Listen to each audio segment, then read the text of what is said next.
Starting with only a few, he picked up more and more cars at each station till he had a long train.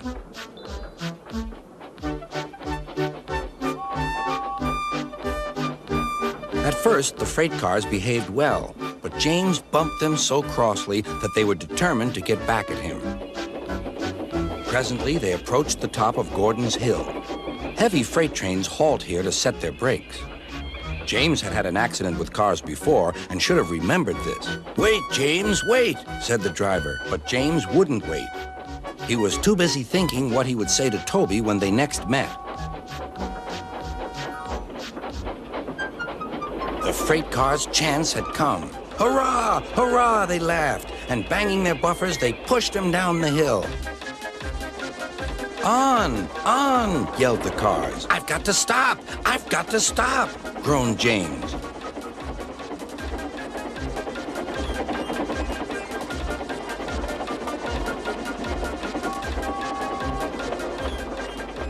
Disaster lay ahead.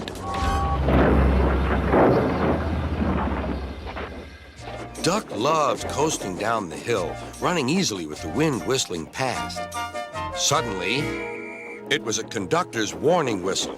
"Hurrah! Hurrah! Hurrah!" laughed the cars. "We've broken away! We've broken away! Chase him! Bump him! Throw him off the rails!" they yelled. "Hurry, Duck, hurry!" said the driver. They raced through Edward Station, but the cars were catching up. "As fast as we can, then they'll catch us gradually." The driver was gaining control. "Another clear mile and we'll do it." "Oh, glory! Look at that!" James was just pulling out on their line from the station ahead. Any minute, there could be a crash. "It's up to you now, Duck," cried the driver. Duck put every ounce of weight and steam against the cars. "It's too late!" Duck groaned. He veered into a siding where a barber had set up shop. He was shaving a customer.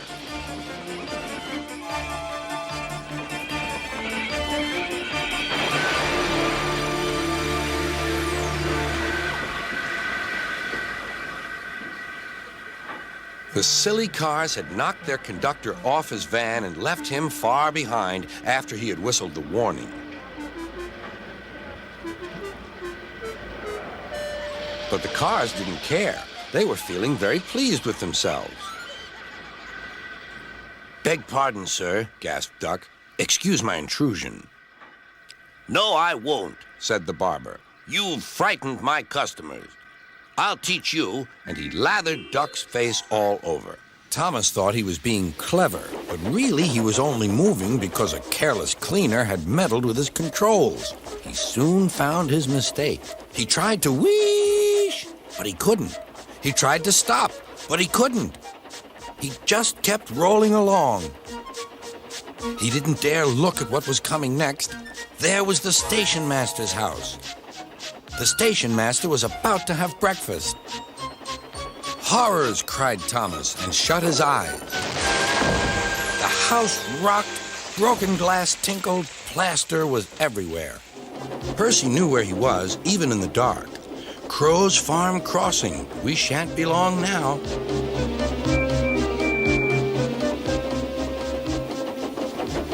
He liked running at night. The rails hummed and the signal light shone green. But a broken cartload of lime lay ahead. Sam the farmer had just gone for help.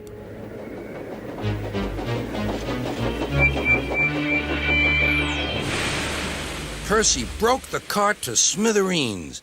Percy was still being cheeky. His driver always shut off steam just outside the station.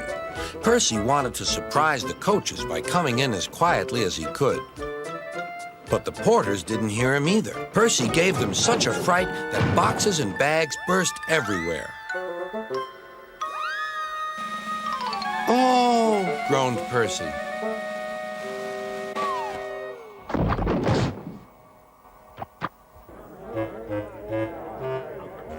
"I had a race with Bertie once. I whooshed through the tunnel and stopped an inch from the buffers." Then Thomas made his mistake. "Just like this," he boasted.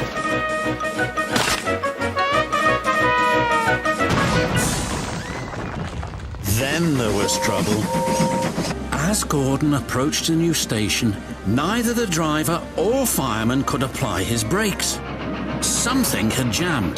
The driver reduced steam, but Gordon was still going too fast.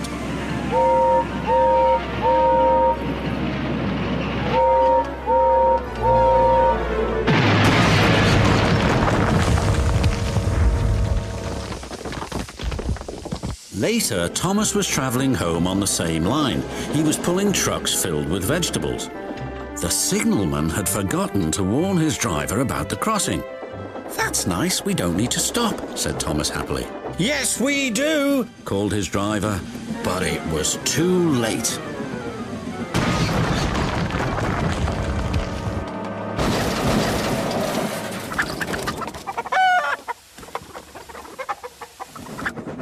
Suddenly, he saw a truck on the line ahead.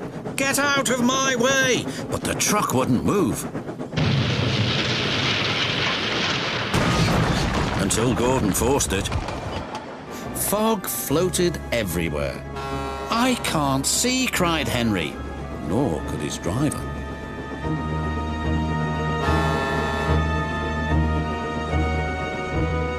When he could, it was too late.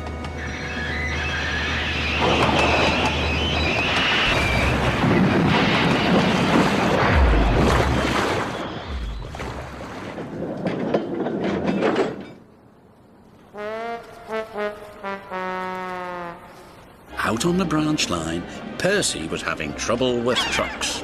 Faster we go, pull him along, don't let him slow." "Help!" cried Percy. His driver applied the brakes, but it was too late. He went off the rails at Bulgy's Bridge. "Watch out for those trees, Harold," cried his pilot. "My net is too heavy," wailed Harold. "Harold is in trouble," Percy cried. "We must try to help him."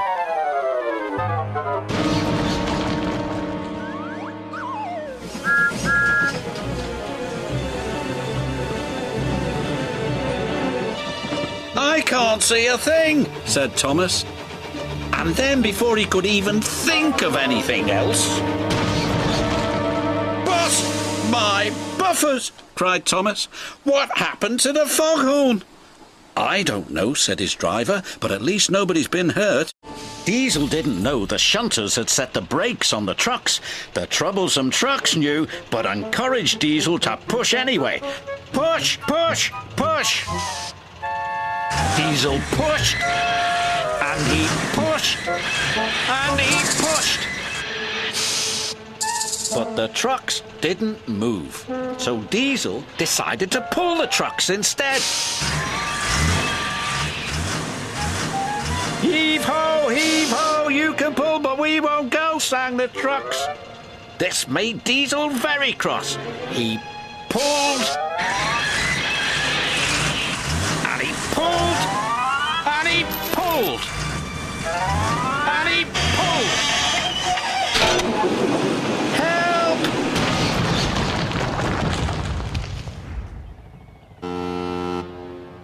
"Grease and oil," Diesel sulked. Then something big and round and red drifted straight towards them. "We're out of hot air," shouted a voice. "Ah!" cried James. "What's happening?" Crash! Bang! Wallop went the balloon and landed right on top of James. There were signs warning all the trains to go slow. But Gordon ignored the signs. "I'm an express engine. I don't go slow," he said, and he went even faster. The branch line couldn't take his weight, and the rails buckled. "Whoa, help!" Gordon cried as he slid off the tracks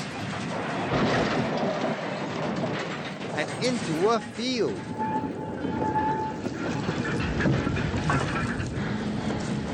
Whoa!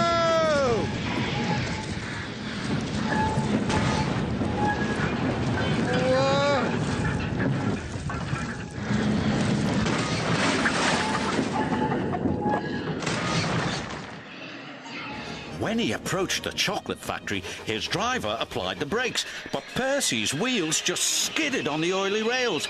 "Oh no!" hooted Percy.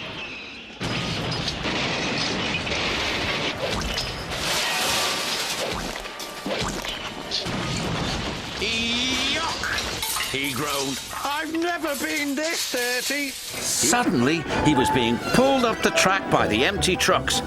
"Birds and buffers!" he cried. "It's got me!" Duncan's driver jumped clear.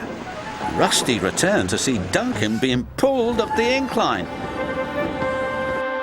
"I tried to warn him," said Rusty. "He never listens," the little diesel driver said. The chain pulling Duncan's trucks couldn't hold the weight. It suddenly snapped.